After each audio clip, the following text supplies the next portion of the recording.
This next episode of Trivia in Chief is about our 38th president, Gerald Ford, the only person to become president without being elected president or vice president. Wesley Lynch King Jr. was born in Omaha, Nebraska in 1913.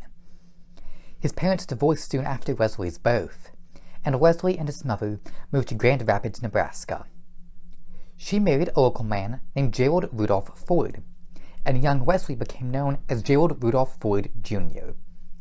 His name was legally changed in 1935. Ford attended the University of Michigan from 1931 to 1935 and played on the football team. During his time on the team, they won 2 national championships, and Ford was named the University of Michigan's Most Valuable Player in 1934. After his graduation, Ford was offered a chance to play in the NFL, but he decided to study law at Yale. After his graduation, Ford briefly worked as a model before joining the Navy for World War II.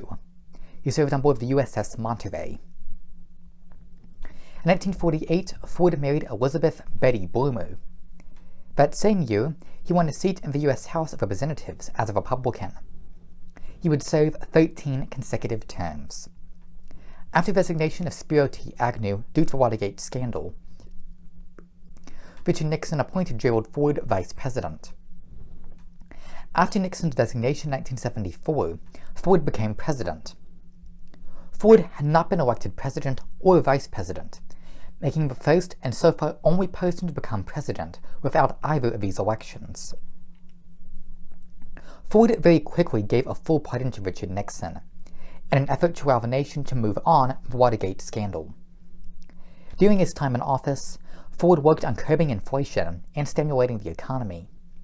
He also worked with the Soviet Union on nuclear weapons treaties and attempted to prevent a Middle Eastern war.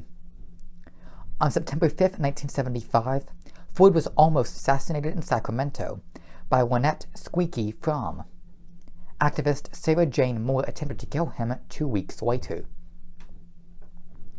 While president, Ford was famously clumsy. He tripped while boarding Air Force One and was injured when he was hit by a ski lift chair. While in the White House, the Fords had a dog named Liberty.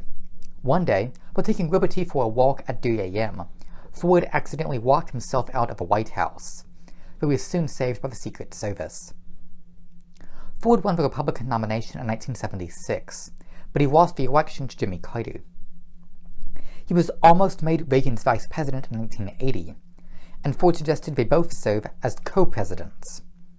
Ultimately, Reagan decided to go with George H.W. Bush. Gerald Ford passed away in 2006.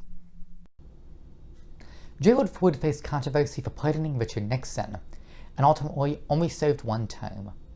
The next president was Jimmy Carter. Thank you.